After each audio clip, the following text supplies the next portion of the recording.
Okay, got Python installed on your computer? Check. Got it running locally? Check. Created your first executable script?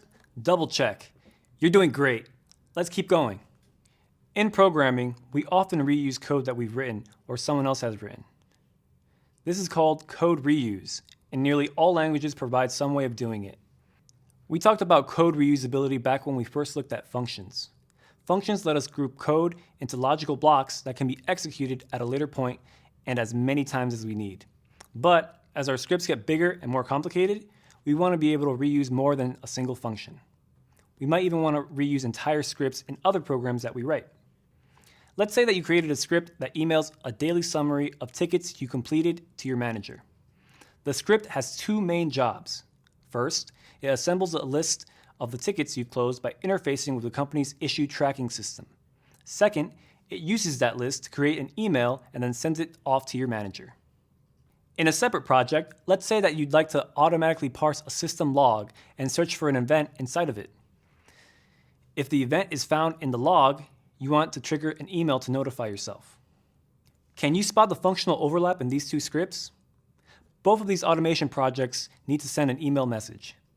The most straightforward way to do this is to duplicate the email sending code, copying it from one Python file to the other.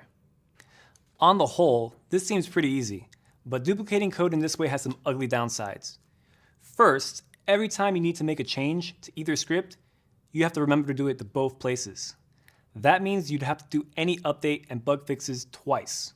Ugh, no one wants to have to do that. And on top of this, if your coworkers want to use the same email code you wrote for their own projects, they'd probably have to go and create new copies. As you can imagine, keeping track of all the places it's being copied to quickly becomes tricky, and so does sharing different versions. So, instead of going crazy trying to maintain a bunch of different copies of the code, we can put the code we want to reuse into a separate module. This way, we can have our scripts and our colleagues' scripts import our code without having to create multiple copies. Great, but first, we need to create our own Python module by putting the contents that we want to be part of the module into a separate file. To use the module, we'll import it using the file name. We can access each function, class, and variable defined in the file by using dot notation. Let's see this in action. We have a file called areas.py, which contains functions to calculate the area of different geometrical figures. We can see the contents of that file using cat command.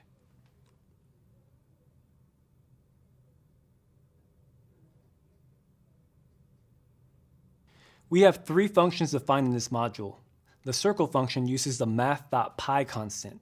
That's why we import the math module at the top so that we can use it. Okay, we've seen that the functions are defined in the areas.py file. To use them in an interpreter or a script, we can import the module by typing import areas. Let's do this.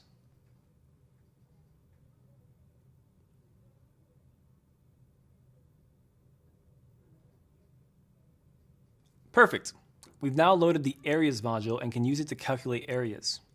Let's calculate the area of a triangle and a circle to test this out.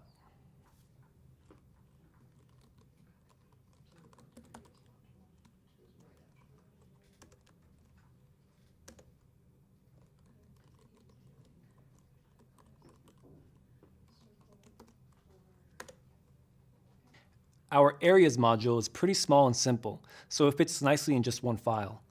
In some cases, the code we're working with can become more complex, and it might make sense to split it into submodules. In this case, we'd create a directory with the name of the module and separate .py files for each of the submodules. To see what we mean, let's look at a list of files shipped by a module installed on this computer. The request module using the ls-l command.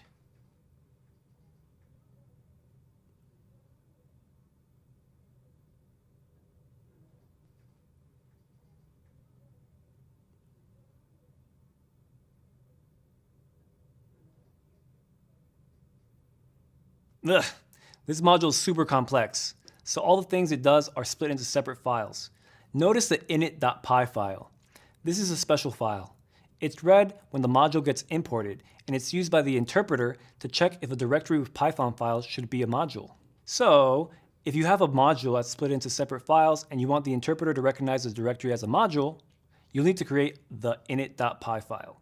Even if you don't have anything to put in this file, you need to create it.